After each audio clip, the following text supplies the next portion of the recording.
So I want you guys to give it up for Eric Scary, and please be kind.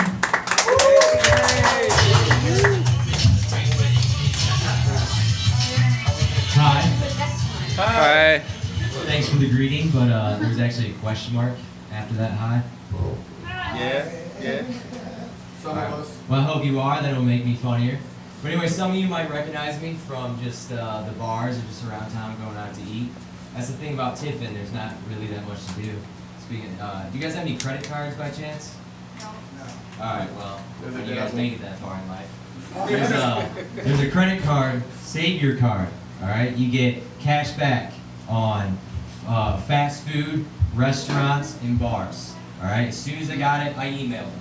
I'm like, listen, you guys need to change this name to the Tiffin Savior card, because that's like literally all there is to do in Tiffin.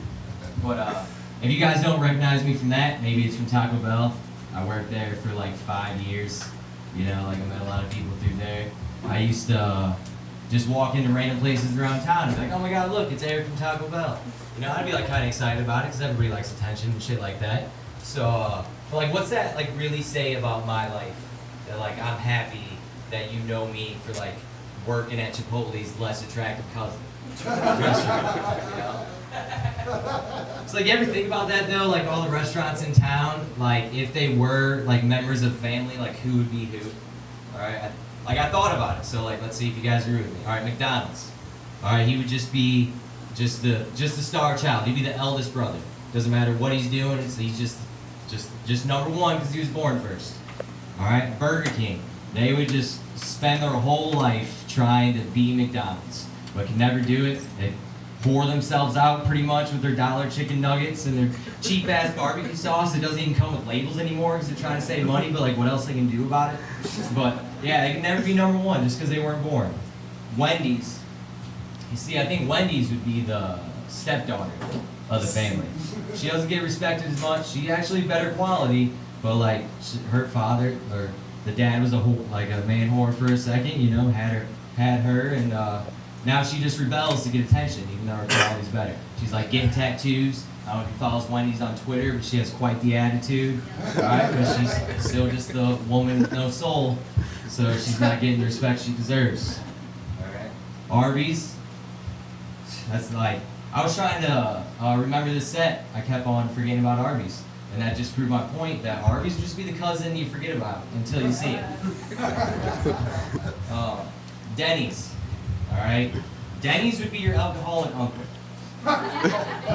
He would show up to the family dinners and you'd be hanging out with him and you're glad he's there, making you laugh. But then after a while, you realize why you only see him a couple times a year. And usually it's because you're going through a bad point in life. Subway, he'd be the dude that shows up and comments on your weight and how you need to eat healthier. He'd be an uncle too. But not like the fun uncle, like the like, you gotta stay away from your children type of uncle. Jared just had to go out and ruin that for everybody. After that, Empire. I think she would just be the stuck-up aunt. Just the one that shows up to the dinner and just kind of stares at Wendy's for like all the boyfriends she brings home, all the rebellious boyfriends with the tattoos and shit like that.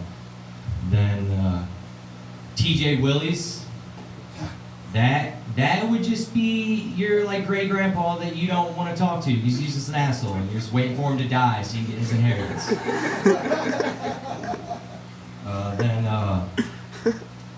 All right, KFC, yeah. KFC, he wouldn't even be a member of the family. He would just be your racist neighbor that sits there and just every time Chipotle and Taco Bell show up, they're the cousins. Every time they show up, he always makes sure his fence and his border was secured so they can never show up.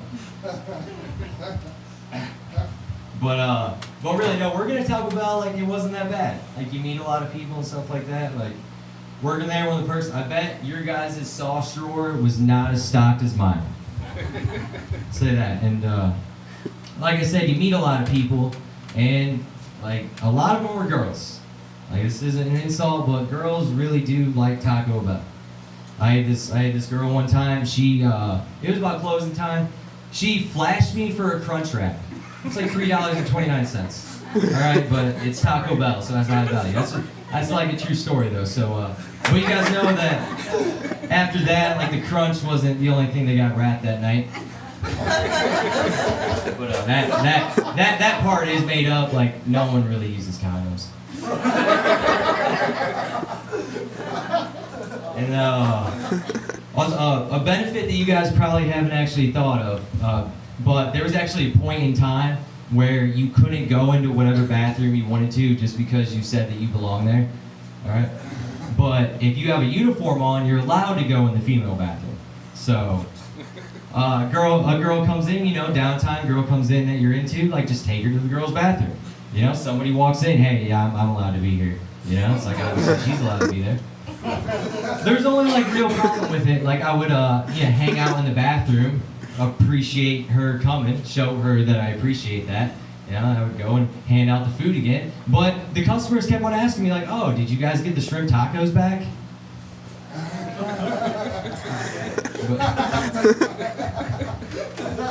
But no, we did not.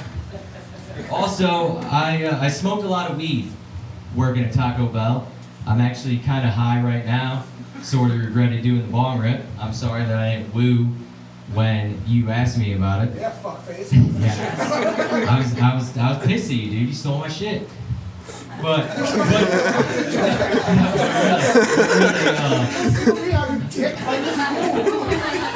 the best comics have callback jokes. But anyway though, I was high a lot at Taco Bell. And I don't know, I'm sure multiple people here probably smoke weed, but you ever been like so high that you're doing a task while you're high and you're just impressed that you're doing it? Like it's almost like you have an out-of-body experience, like you're watching yourself. I had that shit like all the time on drive-thru, you know? It's like, oh, the machine says like $6.48. You know, and it's like I'm counting it correctly and handing it back, just doing normal shit, but still just impressed by it because you're so stoned. But it was cool though. It was a cool feeling because like you don't really have that paranoia with it. You know, it's like when people are high around you. I was smoking my manager, shit like that. When people are high around you, you don't really feel nervous about it. And like all the customers coming through are high, so it's like, what do you care if I'm stoned?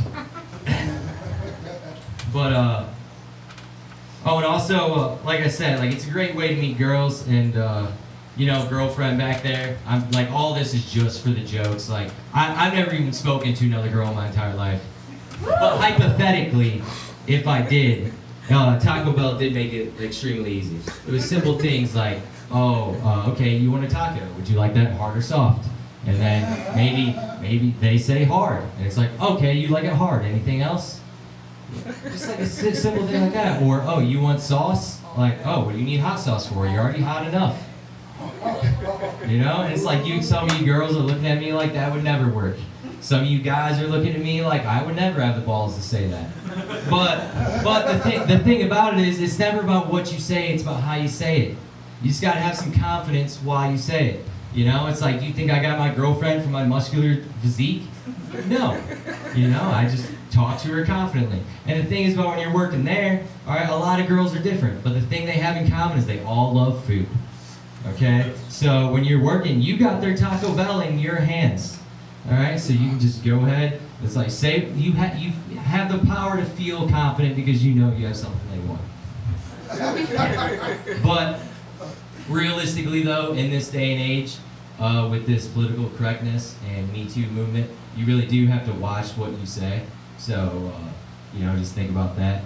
And along those same lines, guys, you ever think about like some of the things you do or say during sex, like coming back to haunt you, like with that woman afterwards? Yeah, consensual sex. You know? Just, you know, like if it's your girlfriend, you know, like you get in some random fight about something small, it doesn't really matter, and then all of a sudden she has the power to be like, oh, well, you called me a dirty little slut last night. It's like, you know, it's like not offensive, but like that's how it is.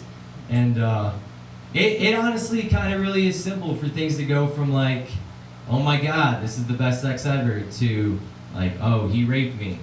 No, nothing against the Me Too movement and all that, but like you just gotta understand, like think about it. Like some of the things that make the best sex ever also make very mentally, physically abusive relationships. It's like just the simplest things, like, You know, like during, like, oh, who's my good little whore? Or like choking them, or like holding their face down in the pillow till they can't breathe, or like some sort of whipping, you know? Like that happens. And it's like kind of risky because then it's like, oh, she can complain about it. It's like, well, I didn't know. I didn't know that you were complaining about it. You couldn't breathe at the time. But no, realistically, like, if it's consensual, I will never judge anybody for what they do sexually, you know? It's like if you want to look up midget porn, if you want to look up stuff about feet, or like whatever, it doesn't matter. Because like, I don't think girls really quite understand how different a man's mindset is before and after they come. Alright? It like the things you think about are just so extreme. You know, and that's sometimes people ask you know, I'm getting older, I'm 28 now, I don't want to, or I'm gonna be 28, I don't want to be. But it's like, do you have any advice for any of the young males? Alright, and my advice is masturbate more. Alright? Just when you have, there's already a joke that they masturbate a lot, but no, do it more. If there's any sort of slight decision that is even mildly important, alright, masturbate before it. Okay? Like, oh, should I hang out with this girl? Come, see if you want to. Should you even text her? Come, see if you want to. What should I have for dinner? I don't know, come and figure it out. Alright? Like, what college should I go to? You know, just, like, cause even in all aspects of life, you never really understand, like, what head you're thinking with. There's only a few moments in time where your mind is kind of clear, like, okay, maybe I shouldn't do this, or maybe I should do this. You know, if you think about her after you come, it's like, yeah, go ahead and text her. But, no, speaking of masturbation, though, I really never thought that I was that picky of a person. I'm a picky eater. I'll give it that. But, like, I never thought I was that picky. And then all of a sudden, I'm ended up on page 23 of Pornhub, like, still looking, you know, spending more, like, we're so spoiled nowadays, like, spending literally more time looking for a video than it takes to complete why I'm even here. You know? True that. That's what I'm saying. Like,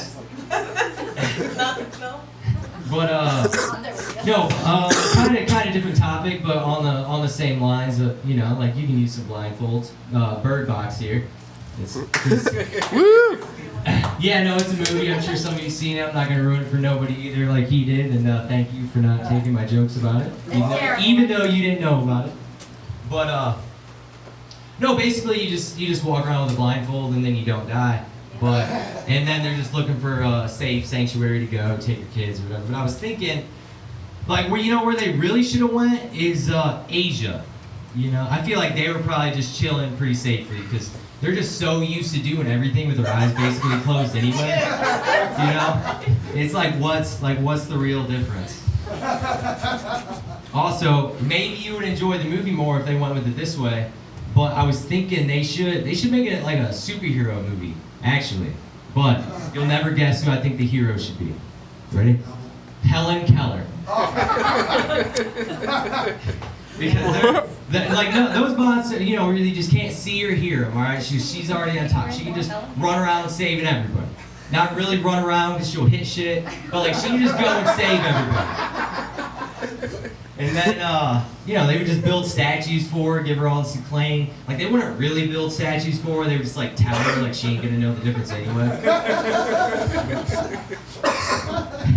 But, no, speaking of New Year's Eve, though, earlier, I took an Uber then, and the driver's name was Muhammad. Like true story. You know, that's fine, it's the most common name ever. And then, but he kept on getting this phone call from Muhammad Ali. And he just kept on ignoring. He probably called 3-4 times. I'm just sitting in the back seat like, dude, like I don't know if I would ignore a phone call from a guy named Muhammad Ali. You know, you never really know nowadays. You know, he could easily have the motto like float like a butterfly, explode like a bee with the fly, like when you get hit with a fly swatter. Yeah, you know. But I know I'm making slightly offensive racist jokes, but I'm really not like a racist. I'm just a white kid that didn't get beat up enough. I think is what it comes down to. I think you're safe when the majority is white. Right. I was banking on it, but I figured you would be here.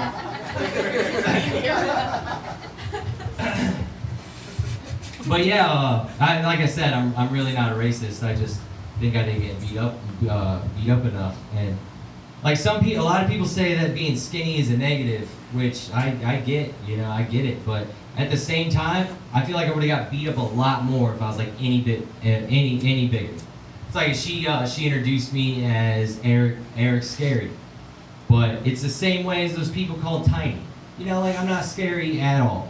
All right, nobody's scared of somebody built like a 12-year-old. All right, and that's what I'm saying. Like nobody fights me. All right, nobody fights me because it's like you don't want to fight a 12-year-old. It's like you win. It's like, dude, you beat up a 12-year-old. Then if you lose, it's like, dude, you got beat up by a 12-year-old. All right, like you ain't gonna win with it. Is all I'm saying. And also, I don't know if you guys noticed my shirt.